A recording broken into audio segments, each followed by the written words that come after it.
매일 성경 큐티 힌트 2025년 4월 22일 누가복음 24장 36절에서 53절까지 말씀입니다.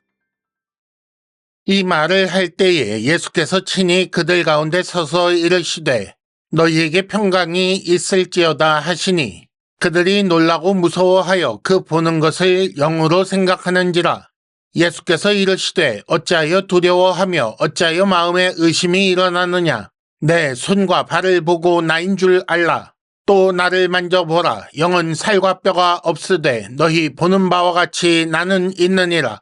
이 말씀을 하시고 손과 발을 보이시나 그들이 너무 기쁨으로 아직도 믿지 못하고 놀랍게 여길 때에 이르시되 여기 무슨 먹을 것이 있느냐 하시니 이에 구운 생선 한 토막을 드리니 받으사 그 앞에서 잡수시더라.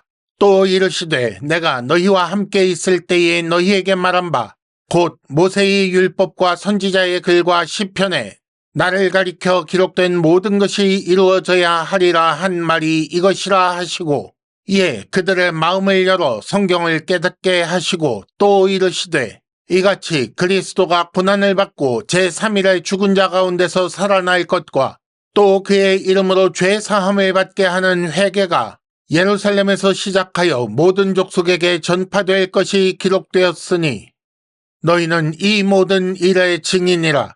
볼지어다 내가 내 아버지께서 약속하신 것을 너희에게 보내리니 너희는 위로부터 능력으로 입혀질 때까지 이 성에 머물라 하시니라. 예수께서 그들을 데리고 베다니 앞까지 나가사 손을 들어 그들에게 축복하시더니 축복하실 때에 그들을 떠나 하늘로 올려지시니 그들이 그에게 경배하고 큰 기쁨으로 예루살렘에 돌아가 늘 성전에서 하나님을 찬송하니라. 아멘.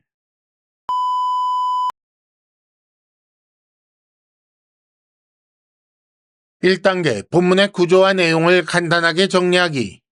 부활하신 예수께서 제자들에게 나타나사 그들이 성경을 깨닫게 하시고 하늘로 올려지셨습니다. 먼저 36절에서 40절까지 부활하신 예수께서 제자들에게 나타나신 것이 나오고 41절에서 43절까지는 믿지 못하는 제자들 앞에서 잡수신 것이 나옵니다. 다음으로 44절에서 49절까지 제자들의 마음을 열어 성경을 깨닫게 하신 것이 나오고 마지막으로 50절에서 53절까지 제자들을 축복하고 하늘로 올려지신 것이 나옵니다. 오늘 말씀의 내용을 간단히 살펴보겠습니다. 제자들이 모여 말하는 중에 부활하신 예수께서 나타나셨습니다. 그들이 믿지 못하자 믿지 못하는 것을 꾸중하시며 손과 발을 보이셨습니다. 그래도 아직 제자들이 믿지 못하자 먹을 것이 있느냐 하시고 구운 생선 한 토막을 드리니 잡수셨습니다. 함께 있을 때에 말한 것이 이것이라 라고 하시며 성경을 깨닫게 하셨습니다. 그리고 너희는 이 모든 일의 증인이라 하시며 이 성에 머물라 라고 하셨습니다. 베다니 앞까지 나가사 제자들을 축복하시고 예수께서 하늘로 올려지셨고 제자들은 예루살렘에 돌아가 성전에서 하나님을 찬송하였습니다. 2단계 본문의 핵심 메시지 읽어내기. 11 제자 및 그들과 함께한 자들이 모여 있을 때 예수께서 그들에게 부활과 그들의 할 일을 알리시고 승천하셨습니다. 이 내용을 세 부분으로 나누어 볼 수 있겠습니다. 첫째는 예수님의 부활인데 예수님의 영이라고 생각하는 그들에게 육신으로 부활하신 것을 알리셨습니다. 예수께서는 이를 알리시기 위해 손과 발을 보라, 만져보라 라고 하시며 함께 다니던 그 육신인 것을 확인하게 하셨습니다. 예수께서 부활하여 부활체를 입으신 것은 사실이지만 그러나 다른 존재가 아닌 바로 그 예수인 것을 분명히 알게 하신 것입니다. 더하여 생선을 드심으로 영이 아니라 육신을 가진 부활체인 것을 확인하게 하셨습니다. 그 다음으로는 본론을 말씀하시는데 너희는 이 모든 일의 증인이라 라고 하십니다. 제자들이 할 일이 있는데 증인으로서 증언해야 한다는 거지요. 율법과 선지자의 글과 시편, 즉 구약에 기록된 모든 것이 이루어져야 한다라고 이미 말씀하셨습니다. 그리고 말씀하신 그대로 이루어져서 그리스도께서 죽으실 뿐 아니라 부활하셨지요. 그러면 구약에 기록된 것 중에 남은 것은 무엇입니까? 죄사함과 회개는 전파될 것으로 남아 있습니다.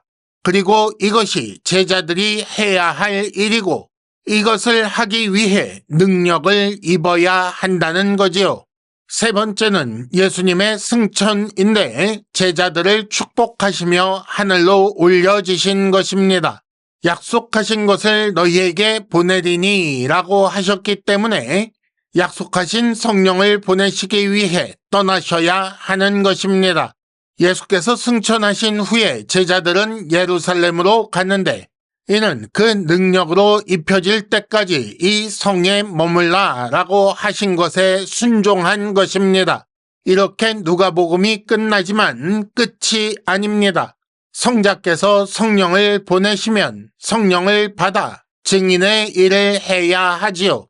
그 기록이 누가복음에 이어지는 사도행전입니다. 3단계 본문의 핵심 메시지를 현재로 연결시키기. 예수님은 죽음으로 끝나지 않으셨습니다. 부활하셨습니다. 영을 본 것, 즉 귀신을 본 것이 아님을 분명히 가르쳐 주셨습니다.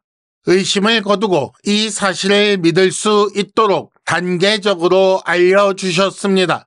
먼저 손과 발을 보라 하시고 이어서 만져보라 하시고 이렇게 살과 뼈가 있다 하신 후에 먹을 것을 달라 하여 생선 구운 것을 잡수셨습니다.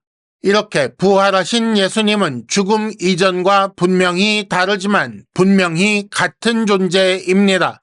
이 말이 무슨 뜻입니까? 예수는 지금도 살아계시며 존재하시는 분입니다. 교훈만 남아있는 어떤 선생님이 아니라는 말입니다. 성경을 깨닫게 하시고 성령을 보내셔서 증인이 되게 하십니다. 구약 성경에 기록된 모든 것을 주께서 이루셨습니다. 우리가 이것을 깨달아야 합니다. 주께서 이루신 모든 일이 전파되어야 합니다. 이것도 기록되어 있습니다. 그러므로 성경을 깨달은 자는 이 모든 일의 증인입니다. 아직 알지 못하는 자를 향해 증언해야 하지요. 그런데 이런 일을 하려면 능력으로 입혀져야 합니다. 이를 위해 주께서 성령을 보내주십니다. 그러므로 신자는 증언할 능력이 있고 증인이 되어야 합니다.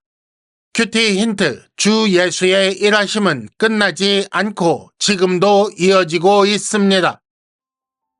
이상으로 2025년 4월 22일 매일 성경 큐티 힌트를 마칩니다.